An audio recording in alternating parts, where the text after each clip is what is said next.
Alrighty everybody, welcome back. This is update 2 of my Airsoft Mortar project. Just a little update on the ball bearing issue that I noted at the end of last video. I got my new ball bearing. It arrived Tuesday, I believe.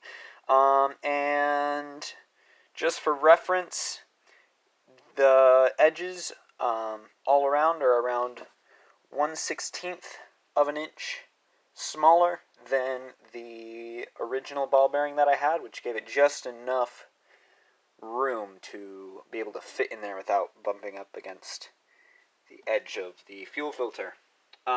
So I went and I used this new ball bearing, pumped it up a little bit, and it was still leaking, but just barely.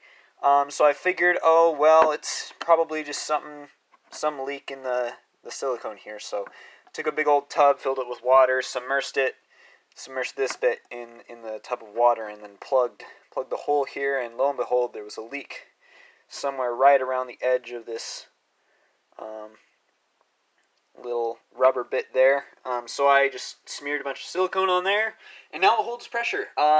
Albeit it only holds pressure up to around 100 psi before it starts leaking again, so I'll have to just go through that leak fixing process again. Find out where it's still leaking a little bit, smear some more silicone on there, and then we should be golden. So at the end of this video, I'm actually going to pressure it up for you guys, and we're going to do a test launch. Now, I don't have the actual body of the mortar quite built yet, so I'm just going to put everything together, put one of the projectiles on top of it, and then just smack it against the ground in the field out back, and we'll see how that works. May not be as accurate as once we have the tube built, but at least we'll see if it's working as intended. I also wanted to introduce this guy here. This is what I'm going to be using to pump up the pressure for the mortar. I just got it off Amazon. I think it's used for bike shocks. It's got this little bendable end here with the Schrader valve here. Got a nice little meter here, and then you just back and forth like that. Pretty nifty. And it does screw on to the end, so you don't have to worry about like bumping it and it coming undone and losing all the pressure. Alrighty, so this is our round. Now this is a prototype. This is prototype 1.0. Let me give you a little bit of explanation here.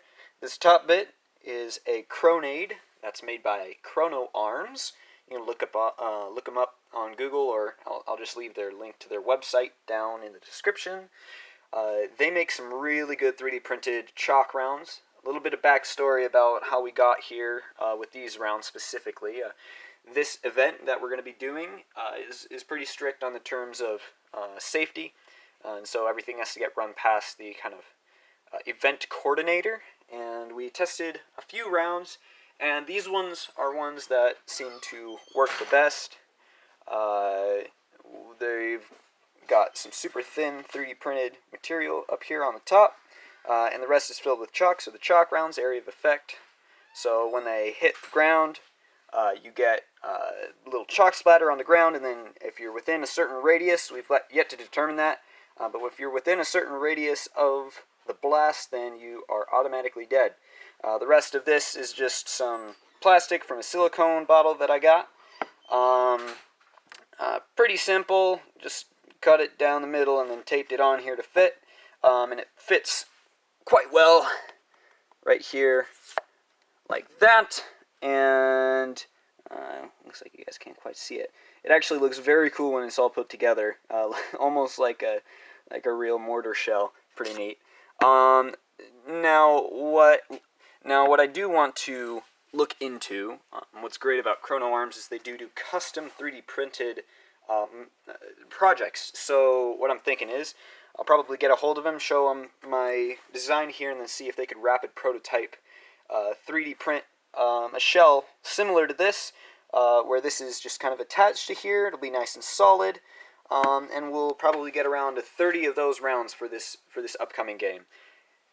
After this upcoming game, I will probably go ahead and make some custom ones all by my own.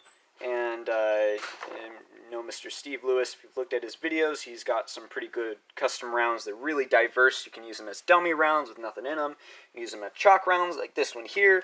You can use them with snap bangs and make them like pyro rounds. It's really cool. So I plan on going on to doing something like that after this game. But for the sake of time, we don't have enough time to kind of engineer and create like 30 of just custom-made ones, completely custom-made. But if I kind of figure out how to make these with the help of Chrono Arms, it'll be a pretty good solution for this upcoming game. Alrighty, so I think that'll be pretty much it for this video. Thank you guys for watching. We're going to go out to the field out back, and we're going to test it out and see how she does. Alright, so we got maybe like 50 PSI in this thing. Probably won't be much, but we're going to test it out here. Nice. Alrighty, well, I know you didn't get to catch it all that much in the video in terms of how high it was, but we launched it straight up in the air, maybe went like 15 feet up, at around 50 PSI. 50 PSI, what's that? It's around maybe a quarter, maybe even a little bit less of what I want to be shooting it regularly, but like I said, that leak doesn't really let it go over 100. It did. The Cronade round did come separated from the plastic. Like I said, it's not really snug on there. We just kind of did it as a fix so that it would fit on the mortar shell itself. But I think it's a good place to start. We can only go up from here. Alright, thank you guys for watching.